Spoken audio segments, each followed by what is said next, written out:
پنځه زموږ په ژوند کې د هر شي د تجربو کولو لپاره بېلابېلې لارې شتون لري. زموږ روح او روان د هغو تلویزیون په شان دی چې زموږ لپاره د خوښۍ، غم او نورو مسایلو خپرونې وړاندې کوي.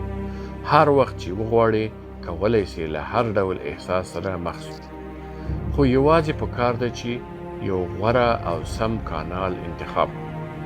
تاسې به حتما وپوښتئ چې څه ډول کولی سو خپلې روحیې ته بدلون ورکړو.